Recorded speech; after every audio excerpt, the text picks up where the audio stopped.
Welcome to Flesh and Blood Learn to Play. Flesh and Blood is a hero-centric, fantasy-themed trading card game.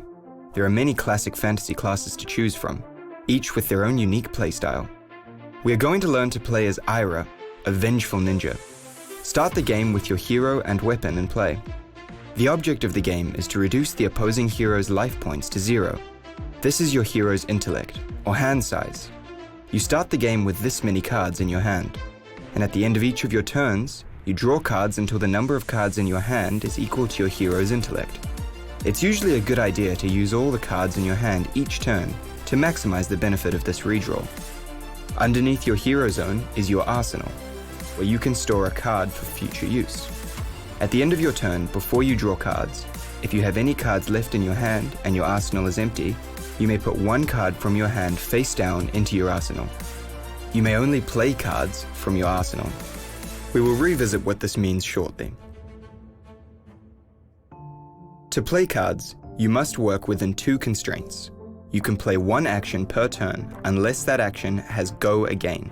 Ninjas are very agile, showcased by many cards with Go Again. In the Ira deck, you will find a number of cards that naturally have Go Again and a number of cards that conditionally gain Go Again. There are also cards that do not have Go Again. When you play an action that does not have Go Again, it will end your turn after it resolves. Cards have a resource cost that must be paid, found in the top right corner of cards in your deck, or the text box of cards with an activated ability. To gain resource points, you can pitch 1 or more cards from your hand when there is a cost to pay. A card's pitch value is shown by the number of socketed resource symbols. Each card in your deck also has a pitch value color strip. Blue cards pitch for 3 resource points, yellow cards pitch for 2, and red cards pitch for 1. Typically, you will be looking to pitch your blue cards to pay for your higher impact yellow and red cards. To pitch a card, place it face up into your pitch zone from your hand. At end of turn, before you draw cards, all cards in your pitch zone are put on the bottom of your deck in the order of your choice.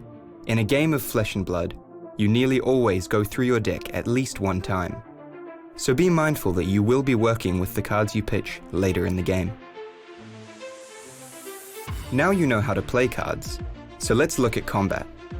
Combat is made up of 1 or more chain links. A chain link has 4 steps. The attacking hero plays an attack. The defending hero can defend with any number of cards from their hand. There is no cost to defend with cards. Simply put them onto the chain link you are defending. All defending cards are declared simultaneously during the defending window. The exception to this are defense reaction cards, which can only be played during the reaction window. The reaction window is where combat tricks are played. The attacking hero can play attack reaction cards, and the defending hero can play defense reaction cards. Compare the power of the attack against the defense value of all cards defending this chain link. If the power of the attack is greater than the total defense value, the defending hero takes damage equal to the difference. If the defending hero is dealt damage this way, the attack is considered to have hit. If the attack has Go Again, the attacking hero can now play another attack. The first attack of a combat chain is Chain Link 1, the second attack is Chain Link 2, and so on. Let's look at a combat example. It's Chris's turn. He decides to attack with Edge of Autumn. Chris pitches Head Jab, gaining 3 resource points. He spends 1 resource point to pay the cost of Edge of Autumn, and 2 resource points remain in his resource pool to use later this turn. Edge of Autumn becomes Chain Link 1 on the combat chain. Sarah now decides if she wants to defend the attack from Edge of Autumn. Sarah does not defend, taking 1 damage. At Chain Link 2, Chris plays Whirling Mist Blossom, which gets +1 power from Ira's hero effect. Whirling Mist Blossom has a powerful effect. If it hits, and it's the second or higher chain link in a row to hit, Chris will draw 2 cards. Sarah decides to defend with Flying Kick. Now we move to the reaction window. During the reaction window, only attack reaction and defense reaction cards can be played. Chris plays Lunging Press, giving Whirling Mist Blossom +1 power. Sarah's only option now is to play a defense reaction, which in the Ira deck is Springboard Somersault.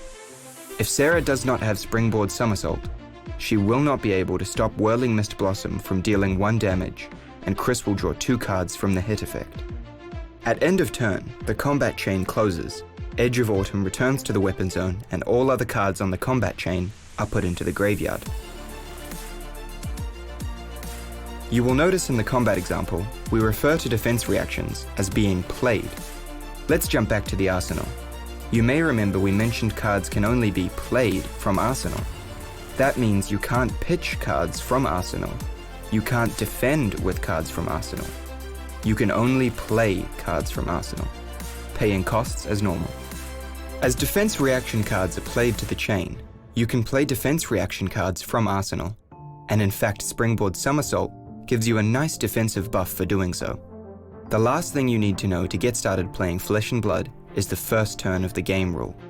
On the first turn of the game, at the end of turn, all players draw cards until the number of cards in their hand are equal to their hero's intellect. From that point onwards, you only draw cards at the end of your own turn. We hope this knowledge sees you well for your coming adventures in the world of Flesh and Blood.